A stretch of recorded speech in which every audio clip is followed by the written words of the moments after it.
சுடுகாடு இருக்கிறது அங்கேதான் நம்ம பாடியை எரிக்க வேண்டும் என்று சொல்லி கிராமங்கள் வைத்திருந்தால் அந்த இடத்துல தான் போய் எடுப்பாங்க. அதுக்கு போல வேற எந்த இடத்துலையும் போய் எரிக்க மாட்டாங்க. கோவில்கள் குறித்த திமுகவினர் மனநிலை என்ன என்பதை வெளிப்படுத்தி இருக்கிறார் திமுக அமைச்சர் ரகுபதி.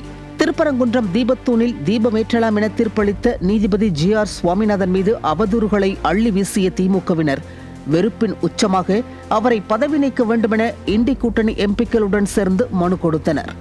தனி நீதிபதி கொடுத்த உத்தரவுக்கு எதிராக தீபமேற்ற அனுமதி வழங்க மறுத்து மாவட்ட ஆட்சியர் 144 தடை உத்தரவு பிறப்பித்தது அப்பகுதி மக்களிடையே கடும் அதிருப்தியையும் கோபத்தையும் ஏற்படுத்தியது.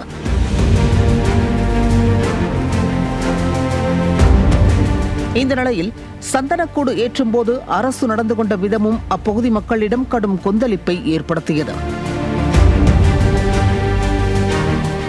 இதற்கிடையில் மலைமேல் இருப்பது தீபத்தூணே இல்லை, எல்லைக்கல் என கூறினார் கனிமொழி. அதற்கு மறுநாள் அது சமணர்கள் தூண் என்றும், தர்கா அருகில் இருப்பதால் அது தர்காவிற்கு சொந்தமான தூண் என்றும் பல பொய் பரப்புரைகளை செய்தார்கள் திமுகவினர். ஆனால் அவர்களின் அத்தனை பொய்களையும் உள்நோக்கத்தையும் சுக்கு நூறாக்கி இருக்கிறது இரு நீதிபதிகள் கொண்ட மதுரை அமர்வு.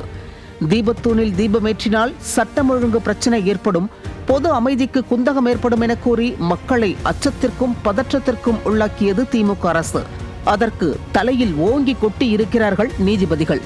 பொது அமைதிக்கு குந்தகம் ஏற்படும் என்று வலிமை மிக்க அரசு அஞ்சுவது கேலி கூத்தானது மற்றும் நம்புவதற்கு கடினமானது என்று தெரிவித்துள்ள நீதிபதிகள், நிச்சயமாக அத்தகைய குந்தகம் அரசாலேயே தூண்டிவிடப்பட்டால் மட்டுமே நிகழக்கூடும் என்றும் கூறி திமுக அரசின் திட்டத்தை போட்டுடைத்துள்ளனர். மேலும் பொது அமைதிக்கு குந்தகம் ஏற்படக்கூடும் என்று மாவட்ட நிர்வாகம் வெளிப்படுத்திய அச்சம் அவர்களின் வசதிக்காக அவர்களால் உருவாக்கப்பட்ட ஒரு கற்பனையான பூதம் என்றும், எந்த ஒரு அரசும் தங்கள் அரசியல் நோக்கங்களை அடைய இந்த நிலைக்கு தாழ்ந்துவிடக்கூடாது என்றும் தங்கள் தீர்ப்பில் குறிப்பிட்டுள்ளது திமுகவின் மக்கள் விரோத போக்கை தோலுரித்துள்ளது.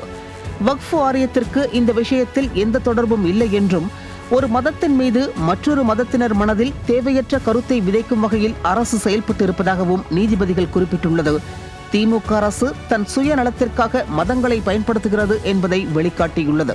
மேலும் சட்டம் ஒழுங்கை பராமரிப்பதில் உள்ள தங்கள் இயலாமையை வெளிப்படுத்துவதாகவோ அல்லது சமூகங்களிடையே நல்லிணக்கத்தை கொண்டுவர தயங்குவதாகவோ திமுக அரசின் செயல்பாடு உள்ளது என்றும் நீதிபதிகள் குறிப்பிட்டுள்ளனர். தங்களின் குட்டு வெளிப்பட்டுவிட்டதே என பொறுமைய திமுக அமைச்சர் ரகுபதியை ஏவி இந்து மக்களையும் அவர்களின் நம்பிக்கையையும் புண்படுத்தும் வகையில் பேசி இருப்பதற்கு கடும் கண்டனங்கள் எழுந்துள்ளன. முன்னதாக சைவ வைணவ மதங்களை அவமதித்து அருவருப்பாக பேசிய பொன்முடிக்கு மீண்டும் கட்சியில் பதவி கொடுத்து அழகு பார்த்து வருகிறார் ஸ்டாலின். ஒன்றே குலம் ஒருவனே தேவன் என கூறிய அண்ணாவின் கருத்தை முழுவதும் மறந்து தங்களின் சுய ரூபத்தை காட்டிக் கொண்டிருக்கும் திமுகவிற்கு வரும் தேர்தலில் மக்கள் கொடுக்க போகும் தண்டனை மிக பெரிதாக இருக்கும் என்கிறார்கள் அரசியல் நோக்கர்கள்.